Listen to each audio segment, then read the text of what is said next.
এই মুহূর্তে যে খবরের দিকে নজর রাখবো, আগামী 21শে মে বৃহস্পতিবার আপনারা জানেন ফলতায় পুনর্নির্বাচন। আর এই পুনর্নির্বাচনের আগে ভোটে না লড়ার সিদ্ধান্ত তৃণমূল প্রার্থী জাহাঙ্গীর খানের। আরো একবার আপনাদের জানিয়ে রাখি, বৃহস্পতিবার ফলতায় পুনর্নির্বাচনের আগে ভোটে না লড়ার সিদ্ধান্ত তৃণমূল প্রার্থী জাহাঙ্গীর খানের। আমাদের প্রতিনিধি পার্থপ্রতিম ঘোষ আমাদের সঙ্গে রয়েছেন। পার্থ, শেষমেশ ঝুঁকলেন পুষ্পা। দেখো একেবারে, এবং এই যে নির্বাচন বিধানসভা ভোট, এবারে বিধানসভা ভোটের দ্বিতীয় দফার আগে একেবারে যে জায়গা একেবারে আলোচনার শীর্ষে চলে এসেছিল, যে জায়গা নিয়ে বারবার করে শিরোনামে উঠে এসেছিল, সেটা হচ্ছে ফলতা বিধানসভা কেন্দ্র। এবং সেই ফলতা বিধানসভা কেন্দ্রে আমরা দেখেছিলাম একেবারে দৈরথ শুরু হয়েছিল জাহাঙ্গীর খান তৃণমূল প্রার্থী, এবং তার সঙ্গে একেবারে তাকে রীতিমতো তার বাড়িতে পৌঁছে যায় হচ্ছে একজন উত্তরপ্রদেশ থেকে আসা আইপিএস অফিসার।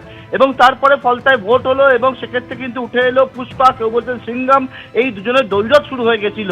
এবং তারপরে সেই নির্বাচন, এবং সেই নির্বাচনের পর ভুরি ভুরি অভিযোগ উঠলো জাহাঙ্গীর খানের বিরুদ্ধে, যে বিভিন্ন জায়গায় ইভিএম এর মধ্যে টেপ লাগিয়ে দেওয়ার, এবং এমন পরিস্থিতি তৈরি হয় যার জেরে নির্বাচন কমিশন সিদ্ধান্ত নেয় যে ফলতার নির্বাচনটাই বাতিল করে দিল।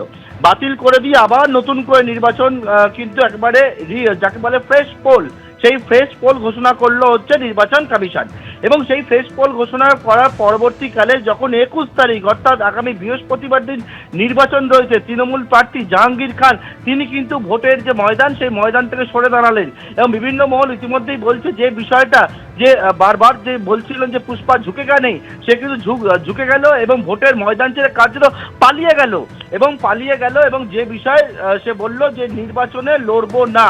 অর্থাৎ এক্ষেত্রে দেখেছিলাম যে ফলতার যে নির্বাচন, সেই নির্বাচনের পর ভুরি ভুরি অভিযোগ জাহাঙ্গীর খানের বিরুদ্ধে একের পর এক অভিযোগ উঠতে সামনে আসে। অনেকেই বলছিলেন তারা জাহাঙ্গীরের যে ত্রাস তৈরি করেছিল জাহাঙ্গীর এলাকার মধ্যে, তার জন্য কিন্তু তারা এতদিন ভোট দিতে পারছিল না।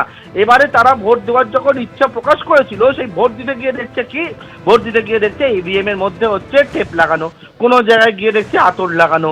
এবং তার পরবর্তীকালে নির্বাচন কমিশন গোটা বিষয় যখন স্ক্রুটিনি হলো, যে রোল অবজারভার তিনি চলে গিয়ে দেখলেন যে হ্যাঁ, মানুষের যে অভিযোগগুলো উঠেছিল সেই অভিযোগগুলো সত্যি এবং বাস্তবতা রয়েছে। তারপরে নির্বাচন কমিশন সিদ্ধান্ত নিল যে ফলতার নির্বাচন, সেই নির্বাচন সম্পূর্ণভাবে বাতিল করার। এবং যে ভোট ময়দান, সেই ভোট ময়দানে আবারও দ্বিতীয়বার যখন লড়ার সুযোগ এলো জাহাঙ্গীর খানের বিরুদ্ধে, তিনি কিন্তু পালিয়ে গেলেন। এবং পালিয়ে গিয়ে আজকে তিনি ঘোষণা করলেন যে তিনি এই পুনর্নির্বাচন যেটা হবে ফলতায় 21 তারিখ, তিনি লড়বেন না। ভোটের ময়দান থেকে তিনি সরে গেলেন। তিনি বলছেন বারবার করে যে ফলতার মানুষের উন্নয়নের স্বার্থে, কিন্তু ফলতার মানুষের উন্নয়নের স্বার্থে তিনি ভোটের ময়দান থেকে সরে গেলেন কেন, এটা নিয়েই কিন্তু অনেকে বলছেন কার্যত তিনি ভোট ময়দান ছেড়ে পালিয়ে গেলেন। অর্থাৎ যে জাহাঙ্গীর খানকে দেখেছিলাম নির্বাচনের পর একেবারে যে দপ্তর অফিস ছিল, সেই অফিস ছেড়ে পালিয়ে যেতে, তার অফিসে একটা কাউকে, কোনো কর্মী সমর্থককে দেখতে পাওয়া যাচ্ছে না। হঠাৎ করে কয়েকদিন আগে জাহাঙ্গীর খান তিনি কিন্তু বেরিয়েছিলেন আবারও একেবারে ভোট প্রচার করার জন্য।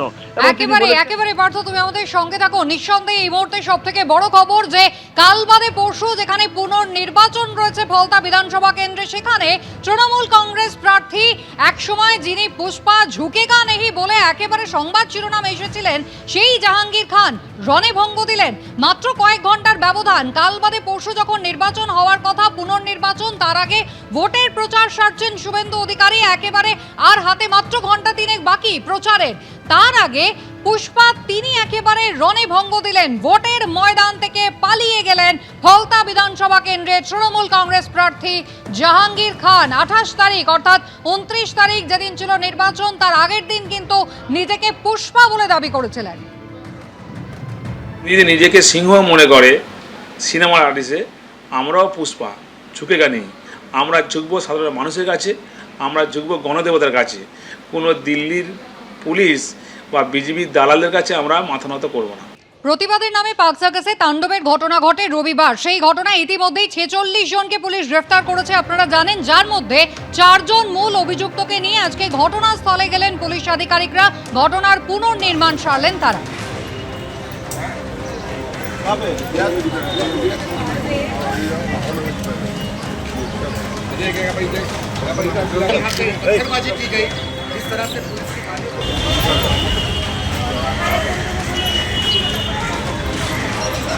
মোট 46 জনকে গ্রেফতার করা হয়েছে পাক সার্কাসের তাণ্ডবের ঘটনায়। আর সেই ঘটনায় মূল অভিযুক্ত 4 জনকে সঙ্গে নিয়ে আজকে ঘটনাস্থলে পুলিশ আধিকারিকরা পৌঁছলেন।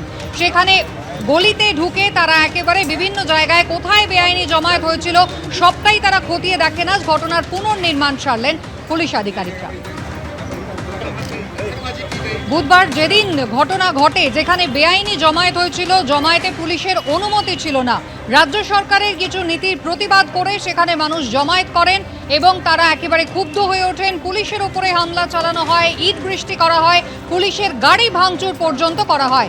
আর সেই ঘটনায় এখনো পর্যন্ত 46 জন গ্রেফতার, যার মধ্য থেকে 4 জনকে নিয়ে আজকে ঘটনার পুনর্নির্মাণ করা হলো।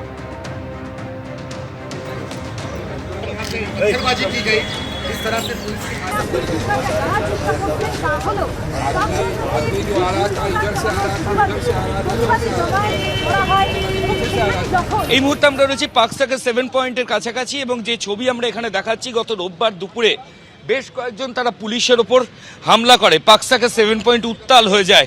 এই মুহূর্তে 4 জন অভিযুক্তকে সঙ্গে নিয়ে কলকাতা পুলিশের আধিকারিকরা কিন্তু এখানে এসেছেন।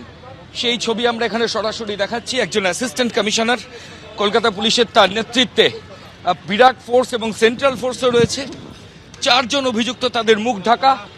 ঠিক কিভাবে পুলিশের ওপর আক্রমণ চালানো হয়েছিল, কোথা থেকে ঢিল জোগাড় করা হয়েছিল, কোন কোন গলি থেকে এই অভিযুক্তরা পুলিশের ওপর আক্রমণ করে এবং প্ল্যান করে, এই সব কিছু খতিয়ে দেখতে সেই 4 জন অভিযুক্তকে সঙ্গে নিয়ে এই মুহূর্তে পুরো ঘটনার পুনর্নির্মাণ বা রিকনস্ট্রাকশন করছেন কলকাতা পুলিশের অফিসিয়ালসরা।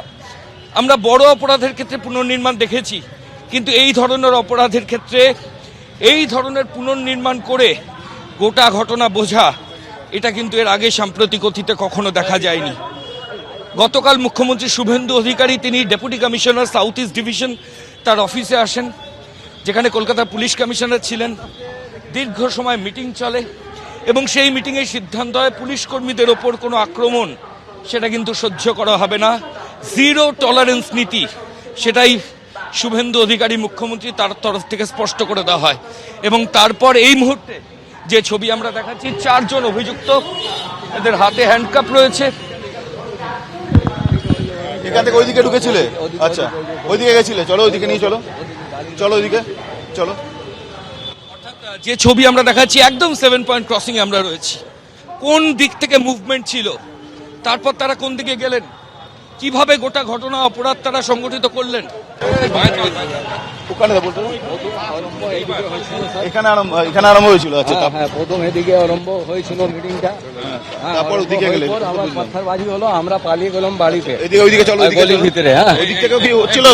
আমরা পালিয়ে গেলাম গলির ভিতরে। চলো ওইদিকে চলো, গলির ভিতরে পালিয়ে আবার দেখলাম কি পাথর চলো চলো চলো চলো চলো চলো চলো ওইদিকে চলো। অর্থাৎ যে ছবি এখানে দেখা যাচ্ছে, একদম পাক সার্কাস 7 পয়েন্ট, নাস্তানাবুদ হতে হয় পুলিশ আধিকারিকদের, বিরাট ফোর্স নামানো হয়, তারপর পরিস্থিতি স্বাভাবিক হয়। এখনও এখানে জল কামান রয়েছে, পুলিশের তরফ থেকে কেন্দ্রীয় বাহিনীও ডিপ্লয়েড রয়েছে। কিন্তু যে অভিযুক্তরা সেদিন এই অশান্তি করেছিল, তাদেরকে সঙ্গে নিয়েই এই মুহূর্তে গোটা এরিয়ায় পুনর্নির্মাণ করছে পুলিশ। এবং মূলত যেটা দেখা হচ্ছে যে কোন গলি থেকে এই অভিযুক্তরা বেরিয়েছিল, কোথায় ঢিল মজুত করে রেখেছিল, কোথায় কোথায় অবৈধ জমায়েত ছিল, সবকিছু পুলিশের তরফ থেকে খতিয়ে দেখা হচ্ছে। ক্যামেরা সুবীর রায়ের সঙ্গে ময়ূখ ঠাকুর চক্রবর্তী, এবিপি আনন্দ, কলকাতা। এবিপি আনন্দ, এগিয়ে থাকে, এগিয়ে রাখে।